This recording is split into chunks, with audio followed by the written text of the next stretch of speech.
Okay, welcome back, guys, to DDF Footy Chat. We are all very happy football fans today because our respective teams each won. So let's get straight in to the footy chat. I'm not going to ask you guys how you are because I think your faces says it all. There we go. Okay, so let's start today's discussion with none other than Arsenal versus Southampton. Okay. Oh, top of the show again. Brilliant. Top of the show. Arsenal are in the news again. However, I thought you would start with the team with the biggest scoreline, but that's fine. Yeah, I was thinking about starting with the most irrelevant team, but I thought I would just, park that for a while. Okay, so Matt, Arsenal versus Southampton. I'm sure you were happy, but what were your thoughts and perspective on the game?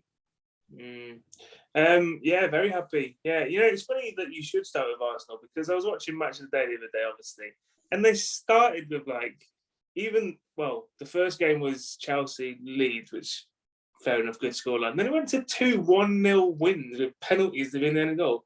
I was like, come on, just put Arsenal on. But the agenda continues. Arsenal take the top of the show, right? But yeah, that aside, very happy with the result. Happy with the performance. We had a very, I'll say, a bit of a sketchy start. Southampton were coming at us and they thought, let's kick them while they're down. But we stuck to the game plan. We stuck to what we have been practicing in training, which is playing out from the back. And it did get very close to Ramsdale potentially losing the ball, but then a couple of seconds later, down the other end, and the game plan works perfectly. And then after that, finally, we can see Arsenal putting the game to bed instead of getting that 1-0 lead, sitting back and letting the teams come at us. Because this week, we didn't do that. We carried on going and 3-0 win. So clean sheet again. Yeah, very happy. Good. All right. Tom, what were your thoughts on the game? The Arsenal game? I mean, it was nice seeing a classic Arsenal goal again, passing from the back, passing it into the net. I was impressed with the defending. I know there's a few little blips, but I thought Arsenal have got a lot of promise, a lot of hope. The hope continues, right, Matt? Yeah, the hope. And that's why Matt's got hope as an Arsenal fan. That's why I've got hope as a Leicester fan. I mean, every time your team keeps a clean sheet, that's like a little bit extra. Like, okay, any team can score against any team in this league, but when you're keeping clean sheets consistently, and I know you not consistently at the moment, but we have kept enough clean sheets this season for me to think, yes, this defence has got something. We need to start doing it against the bigger teams, though. That's the problem. Yeah, I mean, I would echo that, but I mean, your goal difference is -1. Mm-hmm. Yeah, and that's because we've been, we've been battered by a few teams. Man City 5-0, Liverpool 4-0, and it's always going to be tough to come back from that to get back into positive. Some of the games we have won have only been 1-0 wins. But I'm sure you'll agree, after your 2 performances, a 1-0 win is a 1-0 win. And we need to find a way to get back into that positive goal difference and to start getting up there. Because come the end of the season, it could be goal difference that gets us in the top 4. So, yeah, we need to find a way to do that. And the 3-0 win against Southampton, that is a way to claw back that goal difference. So we just need to keep that going. Okay. No, I think there's some fair points there. So I think the question that needs to be asked is Arteta out? No. What are you going to do with Aubameyang? He's a liability at Aubameyang. the moment. He got himself a cheeky little tattoo when, he was undergoing disciplinary kind of action. I kind of think that the club almost wanted to say he was off ill or whatever. But then he puts that Instagram post out of him getting a cheeky little tattoo. So then they have to come clean. What are your thoughts on Aubameyang, what he's doing, the contributions that he's not given, and is it a curse for the captaincy? Because it started to be like this with William Gallas. You know, Sky Sports have just put out a post saying, "Is there an Arsenal captain curse?" So first of all, the tattoo, I have heard a few people have said that wasn't actually a recent tattoo. That was just he was just reposting that. Who knows? If it was from the other day, then yeah. But even more controversial, again, after the United game, I don't know if you saw this, and we didn't actually speak about this, but he liked Cristiano Ronaldo's post, which is a very, and the more things he does that, and well, coming from the Arsenal fan perspective, that we don't like or we dislike, and weigh that against the stuff that he is actually doing in contributions to winning and goal, at the moment it far outweighs it, and he needs to do something to get back in our good books. But his confidence is obviously low, and yeah, maybe he hasn't been the same since he got the captaincy. I think he actually had it a little bit before he started his dip in form, because he did single-handedly win us the FA Cup. Them 2 goals that he got for us against Chelsea, like without him, we wouldn't have won that game. And he was captain at that point. It's the contract, that bumper contract that we offered him. It seems as if now he thinks, I can just sit back, relax. I'm getting paid mega money. But yeah, I don't know. I think we have potentially better captains in that team. Such as? Well, I mean, Aubameyang's never been like a captain as such. Like, I can't see Aubameyang getting into the team. I mean, we'll see when All or Nothing comes out what actually happens in that dressing room, which I'm very excited about. But I just can't see him being that player that's just going to get into you. Whereas I think Ramsdale could be a really good captain. Oh, mate, he's been with you 5 minutes. Mate, Harry Maguire, how long did he have before he was your captain? And I had the same reaction. Okay. How can you give a player who's been there 5 minutes the captaincy of a massive club? Mm-hmm. Yeah, but Ramsdale, you can already see he is playing for that badge. Like, he already gets the fans behind him. The way he celebrates every goal, just like you can already see the passion. And I think he could properly get into a team at halftime if they're like not quite doing it. Ødegaard, I mean, I don't know really, but he is the Norwegian captain. You've got Granit Xhaka, he was stripped from the captaincy before because of some silly things that he did. But again, I think he's a much stronger candidate as a captain. And then a few other names that were going around were either Gabriel or Ben White. I think it might be early days, especially for Ben White.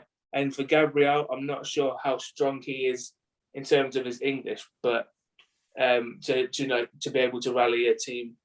But yeah, I mean, Lacazette as well, but he's going to be out soon, I think. So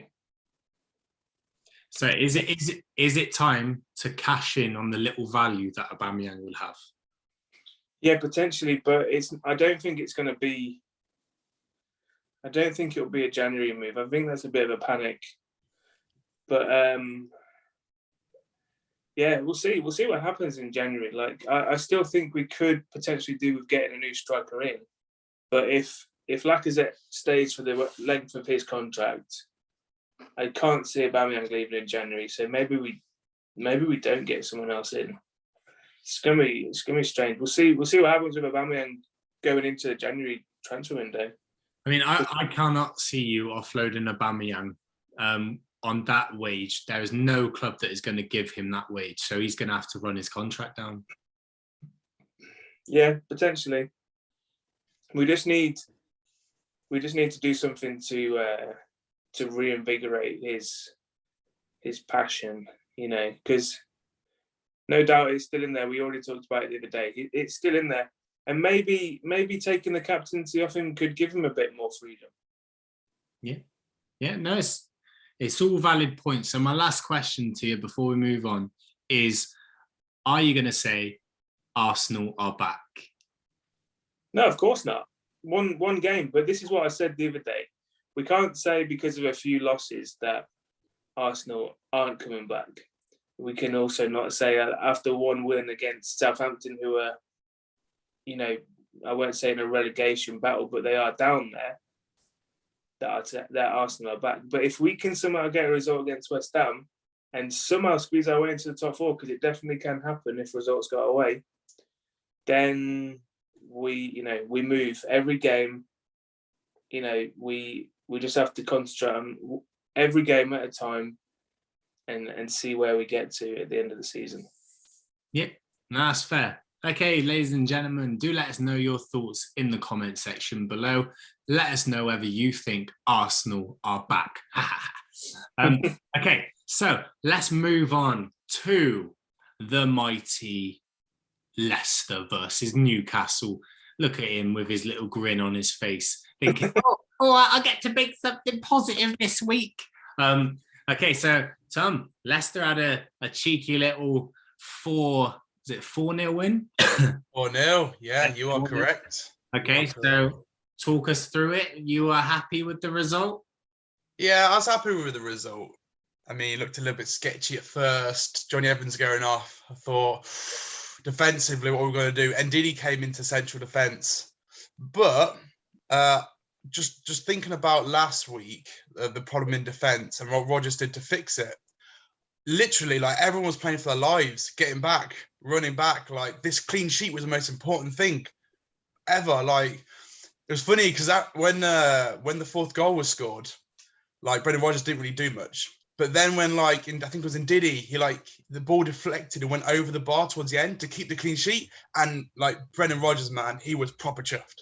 So you can tell how much that clean sheet meant to him, because that's what we need. That's what the fans need. But I just needed to see as a fan that the players playing for their lives for Leicester. And there's a guy called Dewsbury Hall who played. He's played a few games now in the Premier League. He's played a few in pre-season. Went on loan before. But he came in and he just plays for his life every game. Like, he's undroppable now. In two, I think it's 2 Premier League starts, he's undroppable. He's just got so much heart. His playing is good. Yeah, he lost it 1 or 2 times, but his playing is so good. Switching the play, progressing the ball, driving the ball, ploughing the ball forwards. And there's a lot to be excited for as a Leicester fan right now. But I know it's just one game. I know Newcastle aren't the best opposition. But I also like to think that Leicester kind of did that to him a little bit, shaking their confidence, scoring 2 goals quite close together. But Tielemans, that's what Tielemans can do. Maddison, that's what Maddison can do. At his best. So, man, we're top 5 attacking in goals scored this season. So we're just going to stay there. We're going to keep attacking. We're going to keep doing what the defence. We've got to keep hunting in packs right in our own box, blocking out all the space, and I think we'll be fine. Yeah, I mean, Maddison did dive though, didn't he? You can say for a lot of the penalties though this weekend. I mean, he's not the only one. A lot of penalties, too many penalties, and a lot of them were like, okay, bit weak. But Maddison knew what he was doing, and the defender, how quick he pulled his leg back, knew he was in trouble as well. He knew he had his leg out in the wrong position. So I think, yeah, Maddison did make a lot out of it, but at the same time, that leg shouldn't have been there. Yeah. And my other question to you, is Dewsbury Hall just a cheaper Scott McTominay? Have you seen how he runs with the ball? Scott McTominay. Don't get me wrong, Scott McTominay has scored some impressive goals. A few of them. Wait. Actually, what would a cheap Scott McTominay cost? Because how much would McTominay even go for in a transfer market? About £5. No, I mean, no, in all fairness, Dewsbury Hall, he gives so much energy. Did you watch that Leicester game? No. Wow, there you go. He was so energetic. Like, he was just plowing up. No, not many side passes or back passes. It was just plowing up. Yeah. McTominay does way too many back passes and side passes to be compared at this point to Dewsbury Hall. At this point. Okay. No. So then our other questions here is it the end of the Vardy era? Then Yeah, the Vardy era. that's what I asked him earlier. Being serious, so Vardy's still the second highest scoring striker in the Premier League. Tom. Take your little Vardy fangirl outfit off, right? And just think, okay, based on that performance, the individual performances, would Leicester still be okay if it was the end of the Vardy era?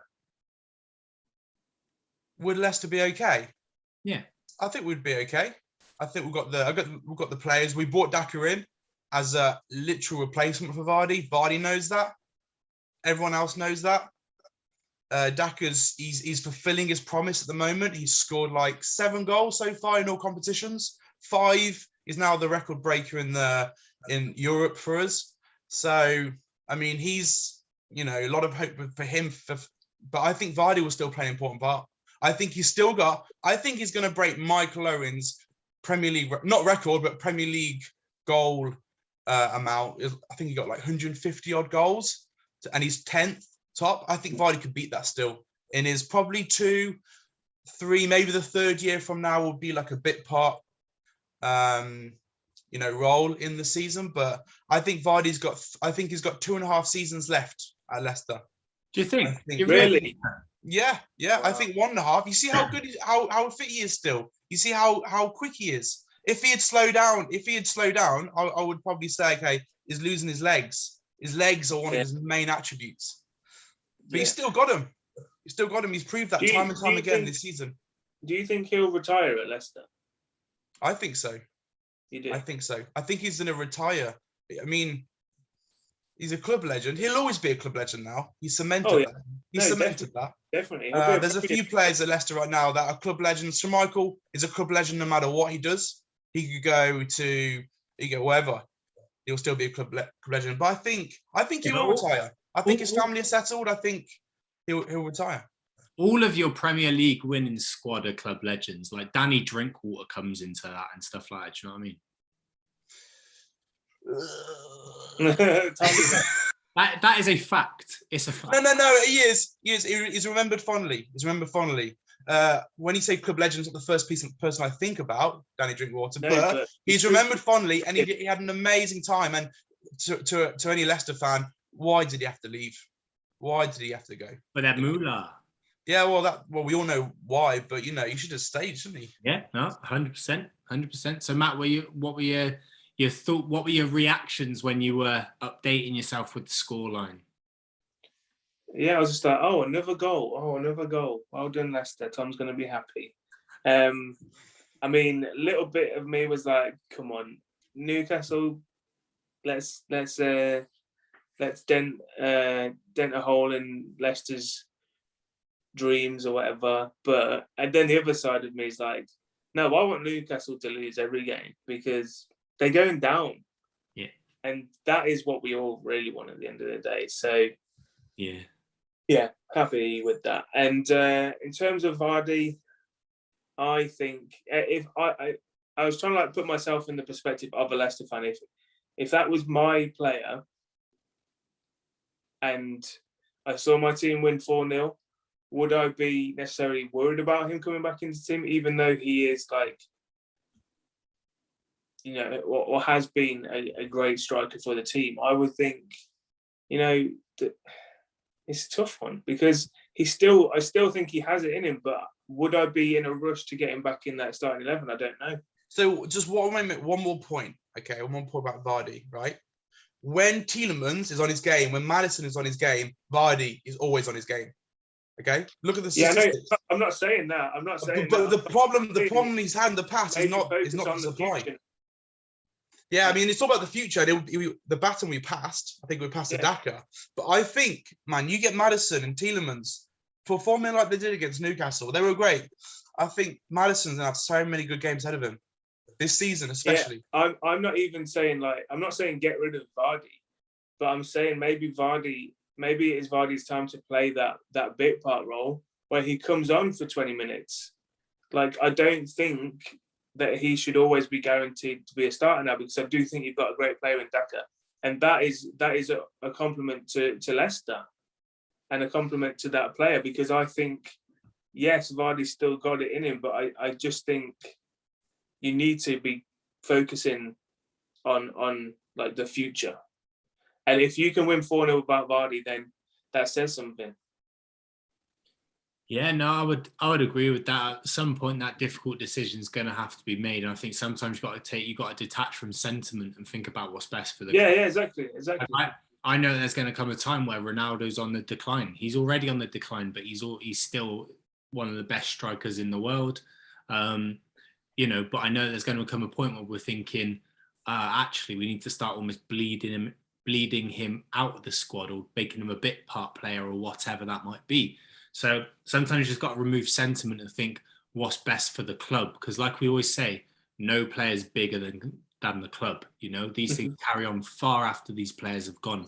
So here's a question to you. Maybe this will usher in the Man United section of the podcast. But do you think Ronaldo would ever settle for being a bit part player? Do you think he'll always go to a club that can offer him money to be the main man, or do you think he would settle to be a bit part player? What do you think? I think it depends on the fitness levels of Ronaldo. He's got a 2-year deal with United, potentially could extend it for a third.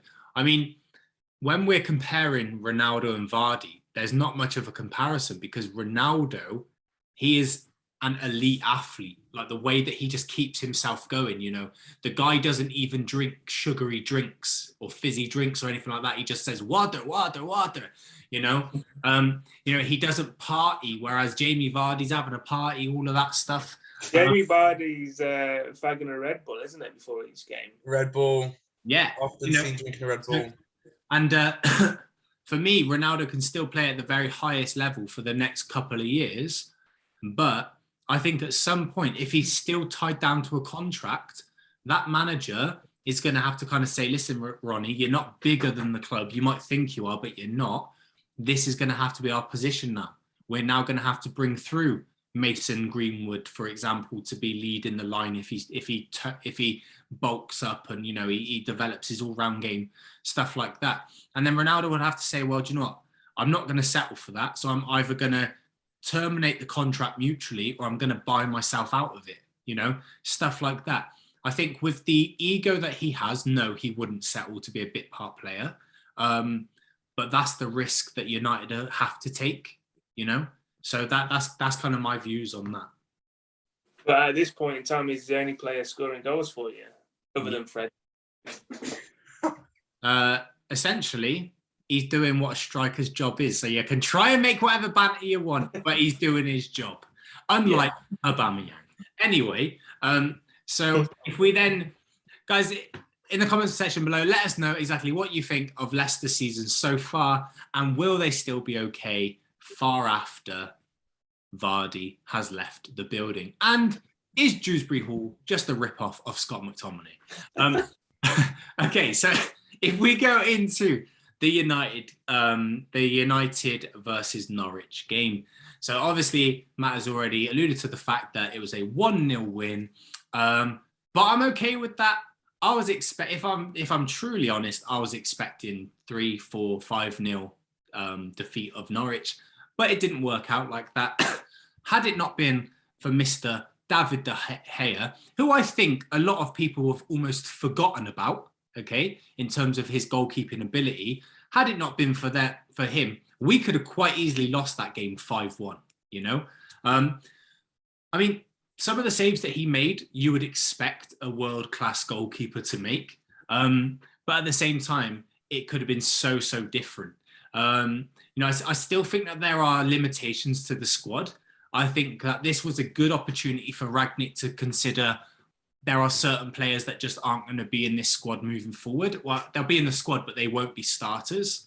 I think if the game goes ahead, because there's currently talk that the game tomorrow night will be cancelled because of the COVID outbreak. But if the game goes ahead, I see Rashford being dropped. I think there was an interesting conversation that took place last night on a different channel where they considered that Rashford is actually only in the team because of his pace, because at the moment he's the fastest player that we've got, because Ronaldo's still exceptionally quick, but he's not as quick as Rashford. Sancho, brilliant player, but he's not actually that quick. He's quicker than what people think he is, but he's not Rashford's level. So that's why he's in there at the moment. But I wouldn't be surprised to see him dropped and Cavani to come in, because Cavani's now fit and he will press from the front, so he'll naturally bring other players to do the same.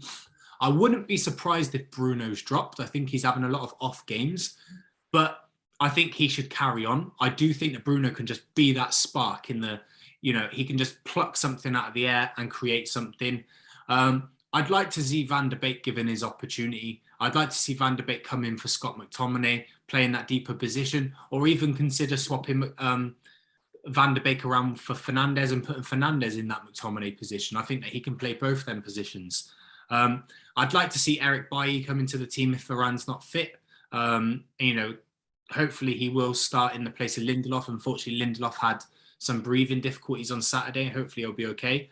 And I'm really happy with our fullbacks as well. It's been a long time since I could say that we've got two pretty decent fullbacks. I'm not going to go overhype them like I've seen some United fans doing, saying they're the next Trent and Robertson from 2 years ago and all that crap, because they're not. They're definitely not. No. But Dalot and Telles, they are playing some fantastic football, and I'd say they're some of the best right backs in terms of form at the present moment in time. So yeah, I'm happy. It was a 1-0 win, but if you said to me, kind of like at the start of the season, you're going to win, say 30 games out of 37, all by 1-0 scorelines, I'd take that, because that would still be potential title winning form. I'm very realistic to say that that's just not going to happen. We are going to experience some slip ups along the way. There'll be some draws that we weren't expecting. There'll be some losses that we weren't expecting. But for the rest of the season, if we're just grinding out 1-0 wins, I'd take that, because, it could end up being a 1-0 loss. So, I'd take a 1-0 win absolutely every day of the week if that converts to 3 points, and it absolutely does. So, you can banter me to say that Ronaldo is the only one scoring, but that's what he was brought in to do, and that's exactly what he's doing. And if other players along the way chip in with the goals, then that's great as well. And that is the point that I did make to you, or I'm making, is that I'm fine with Ronaldo scoring the goals. He should be your main goal scorer, but I just don't see the confidence coming from the rest of the players. Like Rashford, for example, he's been absolutely great. A couple of seasons ago, absolutely on fire, and he just isn't doing it at the moment. And I would say you could compare it to Aubameyang, really, in that the dip in form, it's almost as if his mind is elsewhere.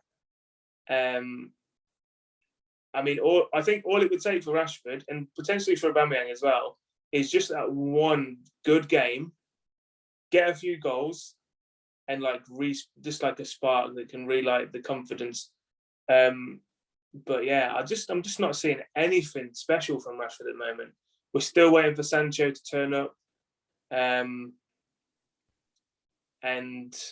yeah, as long as you are getting that 1-0 wins, I'd be happy with that as well. I'd take a 1-0 win all day if it meant a win. But it's just, I still think it's early days for Rangnick and his formation, the 4-2-2-2. And I was always a bit skeptical of it, but also excited at the same time to see how it would work. And up until now, we've not really seen it work as such. We've not seen like super attacking football. We've seen some good defensive football, and I guess that's also how partly that system works. So, yeah, I think not even just United fans, but also fans of football around the world are thinking that when Rangnick comes in, it was going to be really attacking football and really exciting. But it's more like of a tactical formation of how we can grind out that win. And he has done that, because 1-0 wins, that is exactly how you grind out a win. I think the unrealistic United fans were saying it was going to be major attacking football, because any new manager that comes in, it's going to take a while to adapt to it. I made the point before that it won't be until at least February where the players have adapted to his system. And I think in regards to Rashford, in my view, he's not a striker. I think he's a left winger. That's where he's been getting his most success, drifting in off of that right, cutting in, and things like that. There was that opportunity that Ronaldo had from Rashford's drag back, where he put it over the bar. But again, it was a little bit too far behind him. But someone of Ronaldo's ability should have put that away. But yeah, I don't think he's a striker. And perhaps it is the system that is preventing him from being as effective as what he could be. But I think in this system, perhaps Rashford is a better impact substitution, where he comes on 60, 70 minutes for Cavani after the teams have been kind of tiring and all of that. And then Rashford goes up against a really tiring defence, and that's when he could potentially be most lethal and effective. In regards to Sancho, I mean, he was being played out of position for the whole of Ollie's start to this season. So I think it's unfair to judge him based on that. And I think against... But he's still been playing out of position now. But the thing is, though, at Dortmund, he played as a right winger, but at times he played as a number 10 as well. So at the moment, he's playing as a number 10. And against Norwich, he was playing a load of intricate passes and then moving, which is what he likes to do. He likes to pass and move. But there were so many times where Bruno and Rashford, they just didn't give him the ball back. What Sancho wants to do, he wants to take the ball, pass it, cut through the defender, get the ball back, move it on again, get into position, get the ball back, and then shoot or provide an assist. At the moment, the players aren't doing that for him. But against Chelsea and against Palace, he was absolutely brilliant, in the position that he was playing. But just because he hasn't kind of converted against like Norwich, we're not looking at the really good things that he's been doing, Yeah. I think there's too much of an emphasis on assists and goals from individual players, whereas we need to be able to look at that all-round play. And from what I'm seeing, I'm really liking what I'm seeing from Sancho. Yeah, but eventually it will come to that. Absolutely. Like it always does. It always comes down to how many goals they've scored and how many assists. Yeah. So we look at Pepe and we call him a flop. I mean, he did cost a little bit more than Sancho, but it is because he's not contributing the way that we want him to. And eventually, after a couple of seasons, if you're not getting the goals and the assists, it's like, okay, well, what are you doing? I think that's a really fair point. So I'd say give Sancho the rest of this season. Yeah. What he's doing once all the players are really starting to play to his strengths as well. But we've got to remember, in regards to Rangnick, he's been in for just under 2 weeks. That's a really small amount of time, and he's already had 3 games, and we've got 3 wins. So I'm happy. Obviously, I want to start seeing better performances. I want to be able to start seeing that kind of attacking football that I know we're going to be able to play.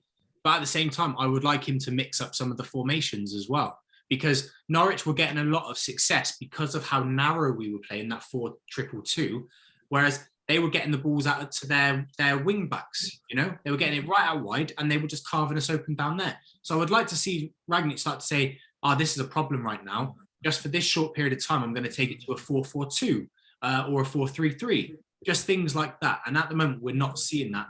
Perhaps that's because of the standard of player that we've got currently. And again, he made a lot of late substitutions in the Norwich game. It was a little bit like that's what Solskjaer used to do. So I'm able to see the positives, but I'm able to see the not so good points as well. But I have trust. I'm going to use a famous Arsenal line. I trust the process. And I'm here. Like, if in sort of like 3 months' time we're well below the top 4 and we've just been smashed by Atletico Madrid. Oh, let's not get started on the Champions League. Let's not even talk about that. But we're at the Champions League. Everything's going to pop. We're then going to be able to say, well, is Rangnick just a fraud? Has he been overhyped? I don't think he's been overhyped, because in order to overhype someone, they needed to have been at a big club, in my opinion. He's not been at a big club. He took Schalke up from the 2nd division and got them to 2nd in the Bundesliga. And Bayern Munich only won the Bundesliga that season by 3 points. That's an exceptional thing to do. He was the one that transformed the RB, Leipzig and Salzburg. and things like that. So the guy knows his football. Okay, I just hope that converts to Manchester United. So Tom, what are your thoughts quickly on the United game? I mean, I think at the moment what I'm seeing is I watched most of that Norwich Man U game. I'm seeing some great players on paper there's not many relationships formed. What I mean by that is that Bruno Fernandes is not quite firing with Ronaldo at the moment. Rashford is not quite firing with Ronaldo. They're just not quite clicking together. And on paper, you got some amazing, magical players. Don't get me wrong for 1 second. And if Rangnick can find a way of getting them on the same wavelength, oh my gosh, they can take on anyone. Yeah, I mean, I'm excited for the football. I think they're gonna, challenge Man City or Liverpool if they can start playing together. They can form those relationships on because at the moment they're just not on the same wavelength. Not many of those players are kind of on the same wavelength with each other. So he's just got to get that. He's got to get that together. He's got to get these some world-class players and some amazing players just together, playing together. Yeah, you just got to put it into perspective. It's going to take a little bit of time. Yeah, it will. It will. Yeah, of course. Into January, and let's see where we're at. But if over the festive period, I've got to take all 1-0 wins and all performances like it was against Norwich, I'll take it because that will naturally take us up the table. But tomorrow against Brentford, if it goes ahead, I want to see De Gea in there with Dalot, Varane if he's fit, and there's talk that he's potentially going to be fit. Bailly or Maguire. Maguire's starting to do some good performances, so I'm all right with him in there. And then Teller's in there. But I would really like to see McTominay dropped, even though I thought he had a decent game against Norwich, with Van der Beek in there alongside Fred. Because I'm starting to really like Fred. I think he does a lot of good on the pitch. And then Bruno and Sancho. But then I want to see Cavani and Ronaldo up front. Because last season, when it was talk of Ronaldo coming in, people were like, I want to be able to play 4-4-2 to be able to see Ronaldo and Cavani. But because of Ollie's limitations to his own system, that was never going to happen.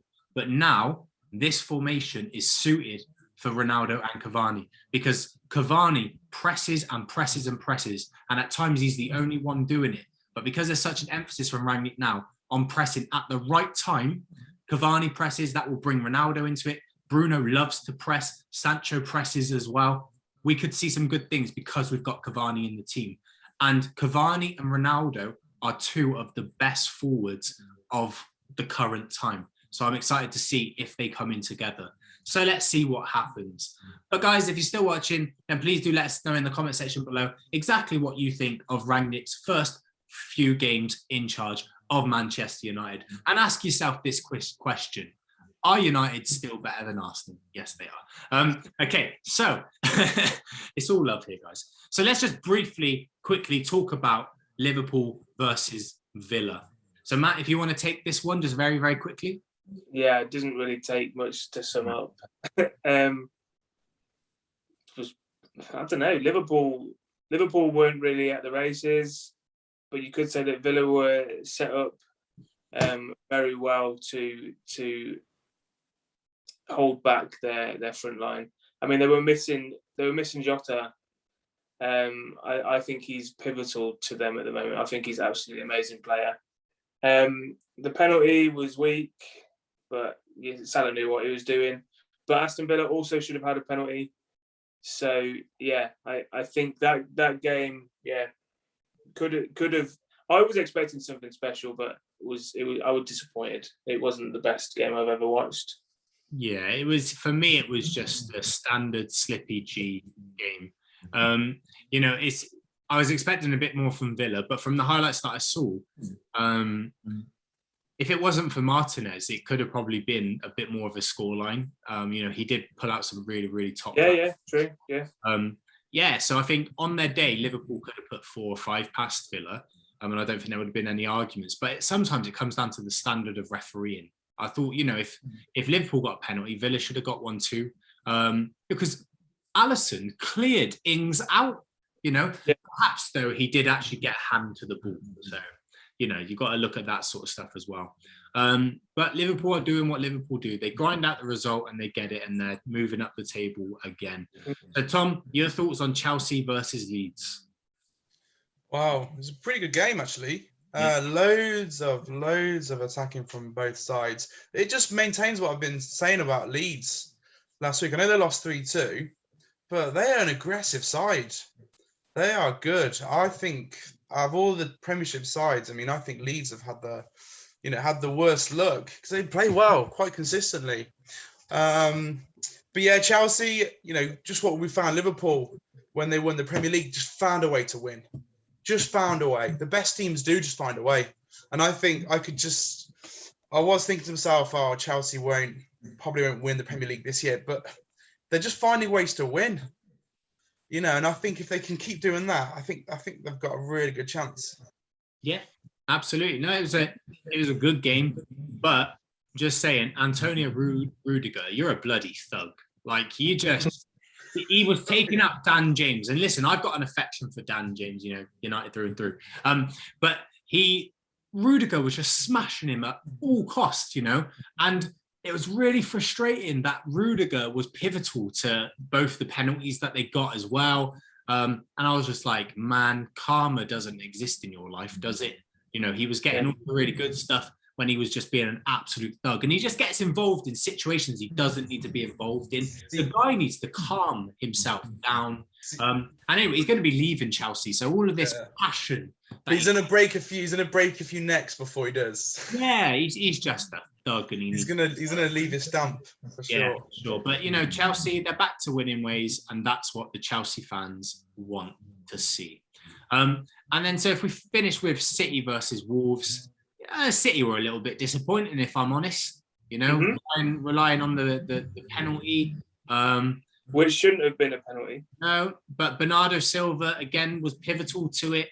Had a really good performance again, and then Sterling tucked it away.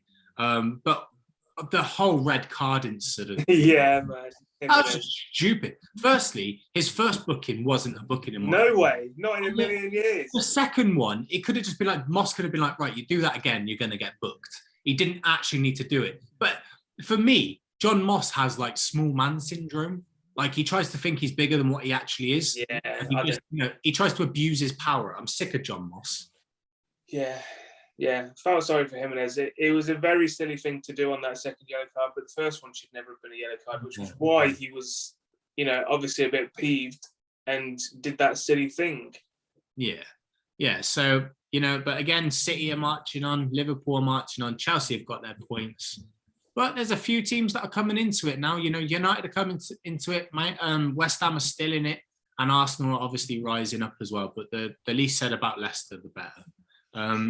Okay, so they're rising up the table too. But I mean, United were, I think, almost 15 points behind Chelsea previously. We're now only 9 points behind Chelsea. I'm quite optimistic that we can catch them if they don't start sorting themselves out.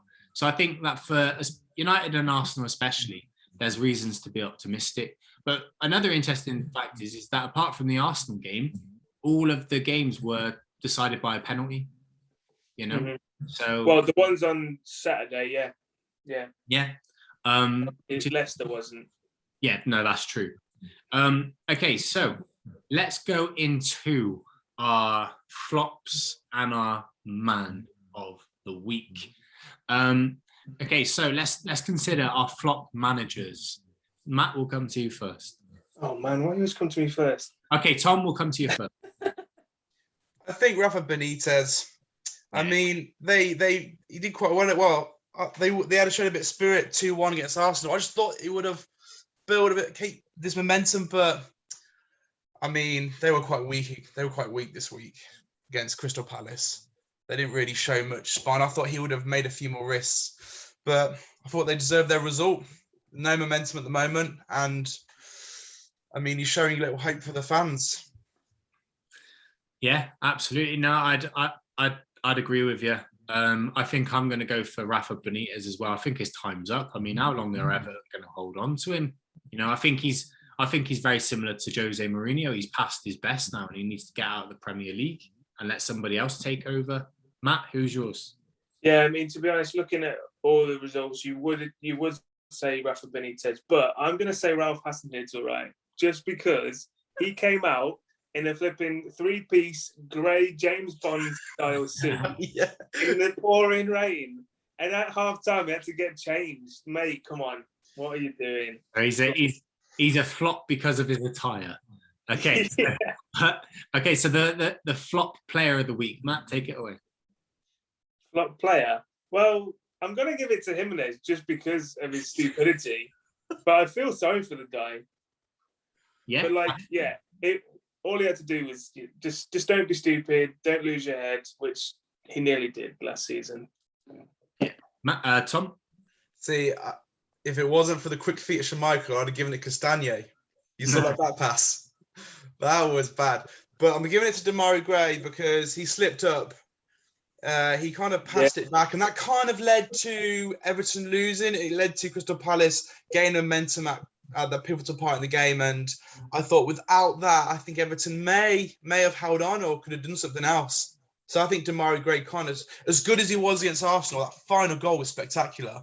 I think he let Everton down a little bit. So I'm going to say Demarai Gray. Yeah, I mean, for me, he wasn't involved, but I'm giving it Aubameyang. No, I'm joking. I think flop player of the week for me. I think there's a couple of candidates, but I'm gonna go for I think I'll play safe and go Jimenez as well. It was just silly. I mean, Demarai Gray can come into it as well because of his stupid whatever he was trying to do. But yeah, Jimenez, he's been in the Premier League now to know what the officials like, and they always love pulling out their cards and showing them who's boss and stuff. So he shouldn't have done it. To be honest, right, I don't even want to name a flop player. I'm going to give the flop card to the referees this week. Yeah, no, they like so many of the games you could say they were decided by some very poor officiating. Yeah. So to say Jimenez is maybe a little bit harsh. So I'm giving the referees flop of the week. Yeah, I think that's fair. Okay, let's go to the manager of the week, Matt. Manager of the week. Yeah, I mean it's quite a tough one. So I'm just gonna go for Arteta just because he got a win. We needed it. Fair enough. The loyalty there, fair enough. Tom? Well, Tom's going to say Brendan Rodgers. I'm going to say, just because of the quality of defence, it was so much better. It was so much more organised, so much more bodies around the defence. He clearly made a real effort, and it worked to sort the defence out. It worked for the Newcastle game. Fingers crossed he can keep going forwards, but he really sorted stuff out. So, Brendan Rodgers. Yeah. Okay. And I'm going for Ralph Hasenhüttl and his suit. No, this might surprise people, but I'm going for Patrick Vieira. Yeah, I thought you might. Yeah, Patrick Vieira, man. I like him. Now that he doesn't play, I like him. I hated him when he was a player, but yeah, really like him. I think he's a good coach, to be fair. I wouldn't be surprised if he took over from Arteta when he loses his job. But yeah, Vieira's pulling up trees. I think that he's learned the right way. He's gone to a lesser club and learned on the job and things like that. And he's coming and he's applying his methods, and his players are adapting to the formations because he doesn't just do the same formation every week. He actually looks at the teams that he's up against and he alters things, and he's not scared to give people a chance. And he plays a lot of very attacking football, and I think he's doing a good job. So I'll give it to good old Patty Vieira. I'm sure, Roy Keane, if you're watching, you wouldn't like me saying that. I'm still a United fan. Okay, so let's go for player of the week. I mean, Patrick Vieira, with his great managerial skills, no doubt influences the players. And I think Conor Gallagher, 2 goals, but the last goal was just a player with so much confidence. And I think that really does stem from a good manager who can really give him some midfield tricks. So I'm going to say Conor Gallagher. Yeah. Matt? Yeah, it was a beautiful goal. I had a short list of 3. I wanted to give Martin Ødegaard a mention just because he did play a really pivotal role in our game. And you can see how he's starting to manage that midfield and make some really nice creative passes, creative movement. I also wanted to say Youri Tielemans, because he's come back into that Leicester side, and Tom's been screaming out for him to come back into that side. And you could see, again, a very pivotal part that he played in that. But yeah, I'm going to give it to Conor Gallagher just because he's a real breakout player this season, and if I don't give him to him this week, and he might not get another chance. So I think he deserves it. Yeah. After that goal, it was absolutely magnificent. Top bins. I'm still. Is there not another player you wanted to add to that? What about Fred? Well, I didn't see enough from Fred to give it to him this week. Yeah, no. I'll go. I was always going to go Conor Gallagher. I mean, that last goal that he scored, I was like, yeah, man, he's top. He's top draw. And I think one of the positives from Chelsea is that they do produce some really, really good players. They just produce too many that they just can't all play in the same team. I don't think Conor Gallagher will end up going back to Chelsea, and I don't think he should. Because I think that he won't be utilised to his full potential. I mean, who's he actually going to dispossess there? Jorginho? No. He's missed a Ballon d'Or. Kante, he's not going to dispossess him. Is he going to dispossess Mount? No, because he's a youngster. So where does he go? I think he's best off staying at Crystal Palace, if I'm honest. But I mean, it will be very interesting to see what he decides to do because... Well, even if Chelsea let him go, to be honest, that's another thing. But there are so many players that have a good loan spell and then return to Chelsea hoping that they'll make it into the team. I mean, Ross Barkley's been a name for a while. He had a great season last season at West Ham. And Aston Villa, sorry. Villa. It was Lingard at West Ham, wasn't it? And he made the poor decision of staying. And yeah, sometimes it's just making that right decision. And I think if Conor Gallagher wants to progress in his career, he needs to stay. Well, not necessarily stay at Crystal Palace, but he needs to be at a team where he can have that playing time. And he's not going to get it at Chelsea. Unfortunately, I think it's statistics. Like, he scored 6 goals at the moment. If he gets to 10, 12 goals, Chelsea won't stop themselves. They'll be all over him. But they still play him. Yeah, he will. They will, but it'll be another year. There'll be players coming out and players coming in, and they'll want a deeper squad for the Champions League. They'll want this and that. I just think numbers talk, unfortunately. Unless Conor Gallagher can stand his ground a bit. Yeah, but Roman Abramovich he's a businessman. He'll be thinking, right, how much can I actually get out of Conor Gallagher now? Has he gone from being a £15 million player to being a £60 million player, and that will come into his consideration as well. I don't see Gallagher going back to Chelsea. 1, because his value's gone up. And 2, I think he'll be thinking, well, players that have used to be looked at as sensational, like Ruben Loftus-Cheek was one of the next big things coming through. He's a bit part player for Chelsea now. Ross Barkley, obviously. There's been several players in the past that I forget what their names are because they're not around anymore. And could that end up happening to Conor Gallagher? Absolutely. So yeah, he might think, yeah, all right, I'm going to go back to Chelsea. I believe in my ability, but will the fans believe in his ability? There's only one thing really that can decide that. And who does Conor Gallagher actually support? Who's his boyhood team?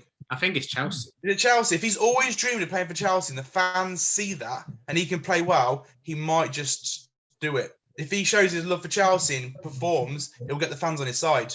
Yeah, we'll find out next season. But for now, he's our player of the week. So guys, let us know in the comment section below who your flops and who your mans are. Okay, so let's go on to the last part of the session today, our predictions for this coming week. All being well due to COVID, all of that sort of stuff. Hopefully all of these games go ahead. So let's start with United Brentford. I'm going for another 1-0 win to United. I'm happy with that because that converts us to 3 points. What about you, Tom? What do you think in regards to that? I think Ronaldo's going to smash Brentford. I just do. I just think he will. I think Ronaldo's going to score, and I think it's going to be about 3-1. I think there's going to be a few goals in that game. To be honest, I can't see Brentford scoring. I can't. I think without Ivan Toney, I think that they're really limited up front. Exactly. He had Mbuemo and he got the penalty, and he's got flair and stuff like that. But I do think that at the moment, United are very defensively sound. And listen, we've had 2 consecutive clean sheets as well. De Gea has played himself into form. I mean, I wouldn't be surprised if Brentford scored, but at the same time, I just can't see them scoring unless it's a mistake or a rubbish set piece that we've not defended. I don't know where it's going to come from. Matt, what do you think is going to happen? Ivan Toney, is he back? I don't know. He was out with COVID. I'm sure he must be back by now. So it might depend on that, because I think he's a good striker. You got to definitely watch out for him. I think there could be a penalty in both teams. Like, I just see it potentially being one of them games. I think it will be tight. So maybe 2-1. To who? To United. Okay. So let's go on to Arsenal West Ham. Take it away, Matt.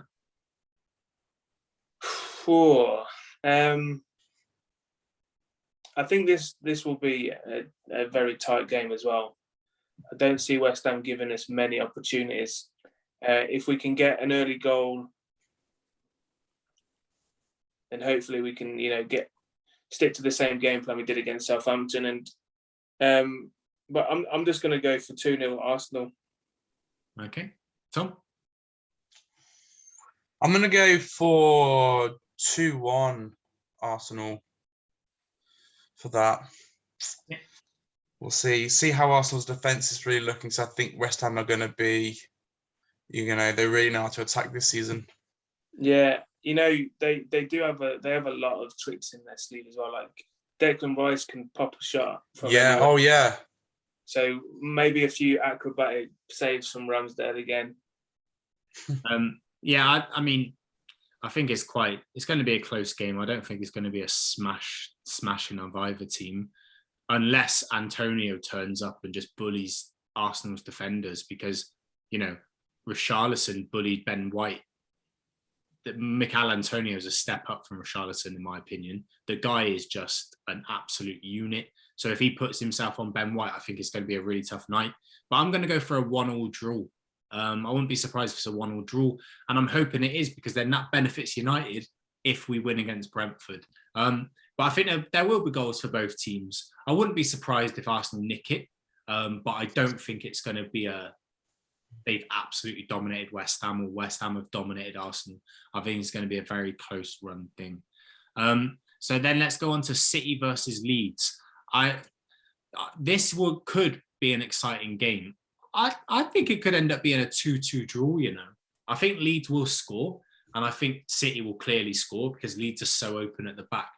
But I'd like to see, I think there could be a little slip up for City. They're going to get one sooner or later, and Leeds can cause issues. So I'm going to go for a 2-2 draw. Tom?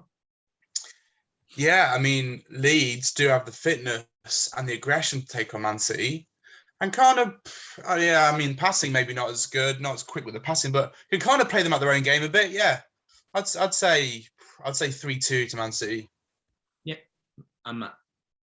I think this is going to be a rotation game for Manchester City. This will be a chance where Pep thinks I can rest a lot of my players, and I think that could lead to a loss. Like, I think he might play a weakened defence. He might take Bernardo Silva out of the team and give him a rest. And I don't know. Like, we all know that Man City's B team can be good on their day, but I think with playing against like a very aggressive team such as Leeds, I think they could lose. And so I'm gonna say 2-1 to Leeds. Yeah, no, I think that's definitely realistic. A lot of people might disagree, but I think it's a realistic scoreline, because this is the time of year where Pep does like to tamper with his teams. Okay, so let's go on to Liverpool versus Newcastle. Matt, what do you think is going to happen? Yeah, sorry, Newcastle. You're getting absolutely destroyed. So I'm hoping that Jota's back in the team because he's in my FPL. I'm going to say 5-0 to Liverpool. Yeah. Tom? And Newcastle aren't going to get a sniff. No. Tom? Yeah, I mean, Eddie Howe, he likes to play attacking football more than defensive football. I think that's what he's good at. I don't know if he's got the defensive know-how to stop Liverpool from destroying them like at Leicester, really. And Leicester's not the team Liverpool is. I'll say that. So I think 4-1 to Liverpool. Yeah, absolutely. I'm going for a controversial 1-1 draw, and my boy Lascelles is going to pop up for Newcastle. Now, if I'm honest, Newcastle are going to get absolutely annihilated. I think it's going to be a 6-0 win to Liverpool. I think that they're going to smell blood. They're going to take it, and they're just going to keep on banging that ball in. And it's going to be great. Sorry, Newcastle fans, but, you know, you're going to be the most expensive championship team next season, which is great. Okay, so let's go on to Chelsea versus Everton. I'm going to go. I think Everton have shown that they can actually turn up in what would be considered the bigger games. I wouldn't be surprised if Everton got something out of this. I'm going to go for a little cheeky 1-0 win to Everton, but that's more out of hope than expectation. Tom, what are you saying? Yeah, I mean, as much as we've slated Rafa Benitez for many of his decisions and the way Everton are playing, I think he does know how, if the players are willing to do some damage to a big side like that. I reckon it could be quite close. I'm going to say 2-1 to Chelsea, though. I still think Chelsea, attacking-wise, can smash them. Yeah, and Matt? I'll go for a 2-2 draw. Yeah, that's fair. And let's finish with the mighty Leicester versus Tottenham Hotspur. Tom, what do you think? Tottenham have been off for a few weeks, haven't they? With COVID. They've been training and whatnot, probably. It's the players that can. Yeah. But, I mean, they're going to be quite fresh. I mean, yeah, I'm a little bit nervous about this game because it is Conte. But I still think we've got the attack to really, really worry their defence. And I think if Maddison and Tielemans are firing, I think this would be a Vardy game. I think Vardy will be on for this. I think he's be there on the sidelines, but, oh, man, Maddison's and Tielemans are really showing up. I want to be on there. That's what he's thinking. I think he's going to be hassling Rodgers to come on this game. So I think it's going to be Leicester 2, Tottenham 0. Wow, you don't another clean sheet. Oh. Whoa! Wow. I just said that. Wow, Matt. Yeah, I think that has the potential to be a good game. Both teams are obviously going to be going at each other. I don't think they're going to hold back. And I think that Leicester are going to edge this game because Harry Kane isn't performing at the moment. And I just don't, I don't see Tottenham being able to really break Leicester down. But they might nick a goal from somewhere, Son maybe popping up. But I'm going to go for 3-1 to Leicester, actually. Yeah, no, I think that's all fair. I'm actually going to go for a 3-1 Spurs win. And the reason why I'm saying that is because Spurs are now a counter-attacking team. They were very clever, and I know it was Norwich, but they let Norwich attack them, okay? And they just sat back, and then as soon as they got that ball, boom, they were gone, okay? And they moved it so fast. Reguilon just piled straight down that pitch, and Son is super, super fast, you know? And I think with Leicester's defensive frailties at the moment, I don't think there's anyone that can catch Son. You could argue Soyuncu's quick, but Son is quicker. And for me, I think this has got a Spurs win written all over it. They are fresher. They would have kept fit during their recovery time, all of that stuff. So I see it's going to be a 3-1 win to Spurs. I don't want them to. I would very happily take a 3-1 win for Leicester, but I think that Son's going to have a big game. I would like to think that Rodgers is smarter than that to let to just want to attack and let Tottenham break them, get them on the break. So we'll see. We'll see how the tactician can. He's going to put the right fullbacks in to deal with those players. The best that Leicester have, anyway. I think you're going to see some speed at the back. Yeah, but Son's a world-class player. He is a great player. Probably one of the only ones in that Tottenham team that I would put as a world-class player. But Leicester have played against him quite a few times. They've known how to deal with him in the past. I know it's a new manager, new philosophy. I get that. But they've dealt with him in the past. And I think if they can keep the emphasis on defence, they can deal with him again. Yeah. No. Well, I'm definitely a Leicester supporter in that game. He's changing his shirt colours, the fraud. Okay, yeah. So I think what we can actually say is if the football schedule starts being impacted, the only losers are the FPL teams.